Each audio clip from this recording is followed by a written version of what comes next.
ये देखो जबरे जैसे बाल लेके बैठे हैं, कोई बाल नहीं कटाता अपने। उफ, इस बार तो बहुत ही बुरे हो गए हैं शोएब, लेकिन जेन्युइनली। अरे ठीक है ना यार, कभी कभी होता है, कोई बात नहीं है ना। मतलब बुरे हुए हैं? नहीं बुरे नहीं हुए, मुझे नहीं आपने भी कभी कोई बात नहीं बोला, मतलब हुए हैं? नहीं, तुम्हें ऐसा लग रहा था, कोई नहीं, बात पर नहीं, हुए ठीक है, बट कभी कभी फर्क पड़ता है। नहीं, वो सब छोड़ो। सब मुझे बोल रहे हैं कि शोएब आपने चाय तो बना दी अपने ब्लॉग में, लेकिन बिजली गिराने मैं हूँ आई गाना कहाँ है? कहाँ है? गा मेरे दो। दिमाग से निकल गया, तुम गाओ। तुम गाओ? अरे बिजली गिराने तुम हो आई। मैं नहीं आई। नहीं, वही शीट मास्क पहनो वापस फिर से और फिर गाना गाओ। मैं कोई गाना वाना नहीं गाने वाली। गाना गाओ जल्दी से। देखो, हाँ दिख नहीं रही, तुम्हारी गर्दन कट रही है। नहीं, मैं झुक नहीं सकता। ओके, मैं कोई गाना वाना नहीं गाने वाली इस बार। अगर कोई गाना गाएंगे, कोई कार्यक्रम करेंगे तो वो है ये, क्योंकि ये हमेशा बच जाते हैं। मुझसे जक्की पीसिंग भी करवा लिया था, और क्या उस दिन सब बाकियों से डेयर करवा लिया, खुद तो का डेयर तो स्टाइल बन गया। हाँ, तो मेरे नाम की टी शर्ट पहनी थी तो मैं क्यों डेयर करूँ? अब तुम करोगी? मैं नहीं करूंगी, मैं नहीं करूंगी। सब बोलते शोएब बहुत पार्शियलिटी है ये। मैं नहीं करूंगी, मैं नहीं करूंगी। मैं खुले आम सबके सामने क्या बोलते नहीं, वो क्या सेइंग होती है, दिन क्या एक कोई वो होता ना, दिन दहाड़े आपको धोखा दे रही हूँ। जाओ, मैं नहीं करती बिजली गिराने में हूँ। नहीं पर ये गलत बात है। सबने तो है, सबने उस दिन देर भी नहीं किया। ऐसा नहीं, ये ऐसा नहीं होना चाहिए। है ऐसा हो रहा है। ओल्ड गर्ल्स ज्यादा कुछ नहीं कर सकता क्योंकि मेरी नेक में बहुत ज्यादा पेन है। ओ ले आ रहा है अभी फिजियो इनको तोड़ने के लिए। लास्ट टाइम हुआ था दिसंबर में सबा के बर्थडे के टाइम पे, वो फिर से हो गया बहुत ज्यादा पेन। सुनते नहीं है, सुनते नहीं है। वैसे भी वही एक्सरसाइज करनी है, आड़ा टेढ़ा लेटना है, ऐसे ऐसे 4-4 पिलो रख के। तो भूख तो अच्छी बात है। इस बार तो मैं बोलूंगी अरविंद को और थोड़ा ज्यादा 4-5 घंटे करो। अभी कैमरा ऑफ था तो तुम कुछ मांग रहे थे। चाय। क्यों? अरे चाय पीने का मन कर रहा था। ओके, तो मैं बिजली गिराने नहीं करूंगी। मानोगे तो चाय मिलेगी, वरना नहीं मिलेगी। तो ठीक है, मैं चाय खुद बना लेता हूँ, तुम बिजली गिराने कर। मैं तभी भी नहीं करूंगी। तो चाय बनाओ, जाओ। ये जगह बदल के अपनी कंटिन्यूटी मेंटेन करते हुए। तुमको क्या हुआ? स्लिप हो गया। कैसे?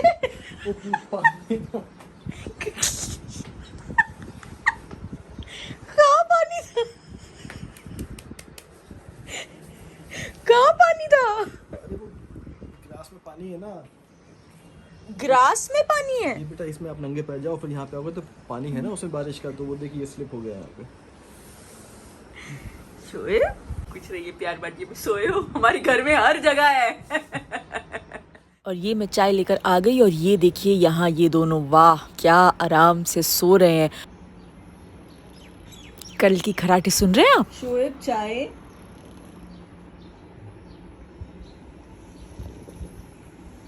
कडल उठो। ओए ओए, उठ उठ। ओ सो ये अचार इतना ही बचा है मेरे पास। ये मैंने पिछले साल बनाया था 5 किलो आम का। और इस साल ऐसा हुआ कि पहले तो मैं आगरा में थी, उसके बाद जब मैं वापस आई तो आपने शोएब के ब्लॉग में देखा होगा मैं सामान मंगवा रही थी। खैर तब मैंने मसाले मंगवाए थे, वो तो अब तक रखे हुए हैं।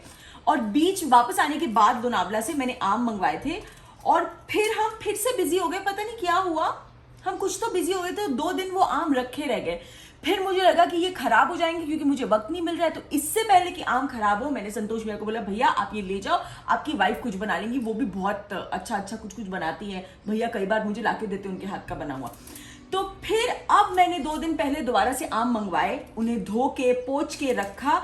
लेकिन पिछले 2 दिन से मेरी तबीयत थोड़ी लो थी, मैं बहुत ही टायर्ड फील कर रही थी। मेरी हिम्मत ही नहीं हुई कि मैं इनको काटूं और कुछ बनाऊं। तो ये थोड़े थोड़े येलो होने लग गए, तो इसलिए मैंने सोचा अब इनका मैं आम अचार तो नहीं बना सकती, तो इनको मैं काट के गुड़ में इनका जो है मैं मुरब्बा बना दूंगी। और फिर मैं फिर से आम लेके आऊंगी, और वो पता है मैं काटूंगी खाला औरों के सामने। क्योंकि उस दिन मैं नीचे थी तो नाजा खाला, बेटी खाला दोनों मुझसे बार बार पूछे तुम कैसे काटती हो, तुम घर पे कैसे काट लेती हो। वो उसको शायद कटना बोलते हैं जिससे काटते हैं, पर मेरे पास विक्ट्रॉनिक्स का बहुत शार्प नाइफ है जिससे मुझे और किसी चीज की जरूरत ही नहीं पड़ती। तो उनके लिए वो बहुत हैरानी वाली बात है। तो वो मुझे एज प्रूफ उनके सामने काटना है कि मैं गुटली समेत काटती हूँ। तो ये अभी मैं मुरब्बे बनाने की तैयारी कर रही हूँ, और बस बहुत हो गई चपट चपट चपट चपट। और ये अरविंद आ गया है और शोएब का फिजियो सेशन जो है वो स्टार्ट हो गया है।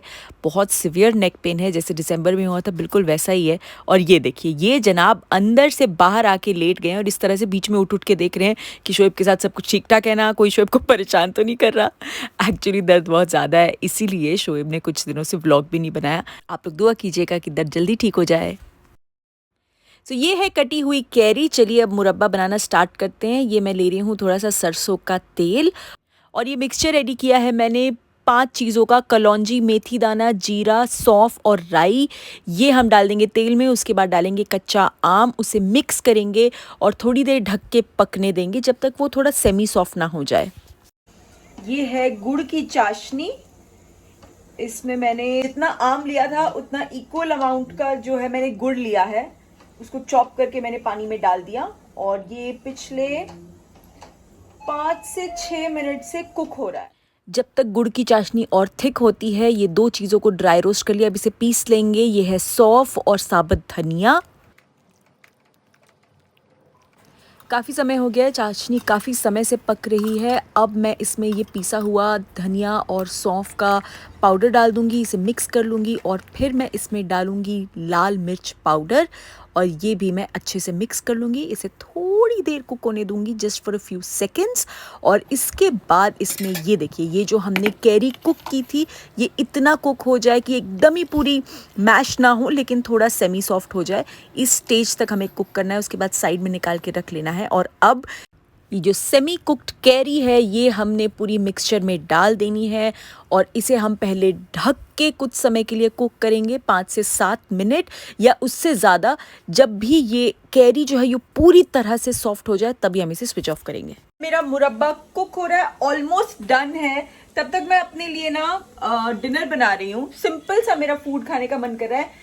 कई बार पिछले दिन के चावल बच जाते हैं तो समझ नहीं आता है कि क्या करो, तो आप ऐसे में लेमन राइस बना सकते हो और वो बहुत ज्यादा यमी लगते हैं। कर्ड राइस भी बना सकते हो। आज मैं लेमन राइस बना रही हूँ। क्विक चीज है पर बहुत यमी लगती है। तो यहाँ देखिए मैं इसका तड़का रेडी कर रही हूँ। ये मैंने ऑयल में सबसे पहले उड़द दाल को अच्छी तरह से ब्राउन कर लिया, फिर मैंने उसमें डाला कटा हुआ लहसुन, खूब सारा कड़ी पत्ता, कटी हुई हरी मिर्च और मैं इसे अच्छे से सौते कर लूँगी। और ये कुकिंग के बीच में आया मेरे लिए सरप्राइज नीचे से yummy yummy gulab jamun. Thank you. ये मेरा मुरब्बा भी कुक होके एकदम रेडी हो गया है। मैंने करीब इसे 10 मिनट तक कवर करके कुक किया था एकदम लो फ्लेम पे। उसके बाद 2 से 3 मिनट ओपन करके भी, ताकि जो मैंगो है वो अच्छे से कुक हो जाए। Back to lemon rice. अब हम इसमें डालेंगे नमक, फिर डालेंगे थोड़ी सी हल्दी और इसे अच्छी तरह से हम सौते कर लेंगे ताकि हल्दी का जो कच्चापन है वो पूरी तरह से हट जाए। अब मैंने इसमें डाल दिए हैं चावल। मैं इसे अच्छे से मिक्स करूंगी। उसके बाद मैं इसमें एक पूरा नींबू डालूंगी, नींबू का रस डालूंगी और फिर ढक के उसे कुक होने दूंगी और फिर ऊपर से डाल दूंगी चॉप्ड कोरिएंडर। सो ये रहे मेरे लेमन राइस। इसको लास्ट में मैंने अच्छी तरह से स्टर करके ऊपर से थोड़ा हरा धनिया डाल दिया था। ये इसके साथ मैंने हल्की सी खट्टी मीठी दाल बनाई है। ये अनियन पापड़, ये थोड़ा सा जल गया क्योंकि डोरबेल बज गई थी। ये मुरब्बा ये एक्चुअली मैंने सिर्फ टेस्ट करने के लिए रखा है, ये इसके साथ जाएगा नहीं मुझे पता है, पर क्या पता, यू नेवर नो। और ये गुलाब जामुन जो सबा ने बनाए हैं, तो परफेक्ट मील हो गया मेरा। यप्पी। सो मैंने नहा भी लिया है। अब मैं मजे से अपना डिनर एंजॉय करूंगी, टीवी पे कुछ देखूंगी कुछ अच्छा सा एंड बस उसके बाद सो जाऊंगी। सबसे पहले तो जो है मैं मुरब्बा टेस्ट करती हूँ।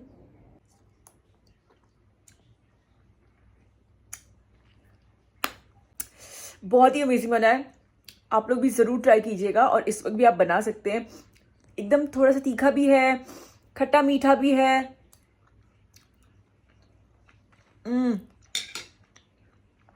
And the mango is perfectly cooked. बहुत ही मजेदार बना है। मैंने अपना खाना खा लिया है। मैंने बहुत एंजॉय किया। Nothing better than a simple delicious home cooked meal ना। So before I end this video, आप सब लोगों का एक बहुत समय से ये सवाल आ रहा है कि मैंने SSK2 छोड़ दिया, मैंने क्यों छोड़ा, मेरा ट्रैक क्यों ख़त्म कर दिया या जो भी। So guys, I just want to clarify this. वैसे मैंने अपने हर इंटरव्यू में बोला है, लेकिन मैंने सोचा आज मैं अपनी तरफ से एक बार क्लियर कर दूं कि मेरा ट्रैक इतना ही था SSK 2 में, ससुराल सिमर का सीजन 2 में। जब पहली बार मुझे रश्मि मैम ने मिलने के लिए बुलाया तो it was decided, she already, उन्होंने मेरे साथ हम डे 1 से इतनी क्लैरिटी रखी कि दीपिका मुझे तुम्हारी ज़रूरत 2 से 2.5 महीने की ही होगी। And I was more than happy to do it, क्योंकि ये मेरा एक इमोशनल रीज़न था।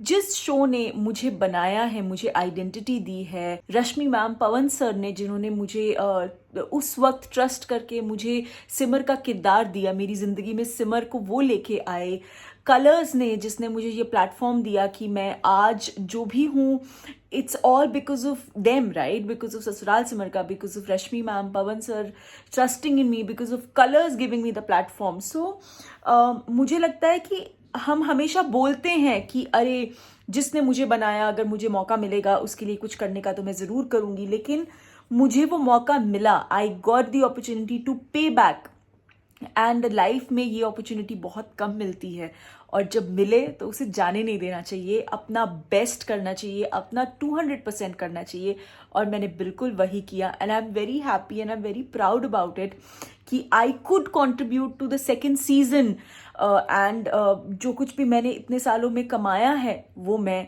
उसे अपने लेवल से कंट्रीब्यूट कर पाई, और मुझे इस बात की बहुत ज़्यादा खुशी है। तो गाइस, शो में मेरा जो किरदार है वो इतने ही समय तक का था। अब आगे की जर्नी जो पूरी नई टीम है उसके साथ आगे बढ़ेगी। सब जानते हैं कि मैं एक ब्रेक पे थी। मैंने इनफैक्ट कई बार अपने ये वीडियोस में बोला भी है कि मैं ब्रेक लेना चाहती हूँ, कि मैंने इतने सालों बैक टू बैक काम किया है that I really need a break. मुझे आराम से घर पे रहना है, अपने हिसाब से खाना है, अपने हिसाब से उठना है, अपने हिसाब से सोना है। मुझे अपनी ये घरेलू लाइफ बहुत बहुत ज़्यादा पसंद है। I have longed for it for a very long time.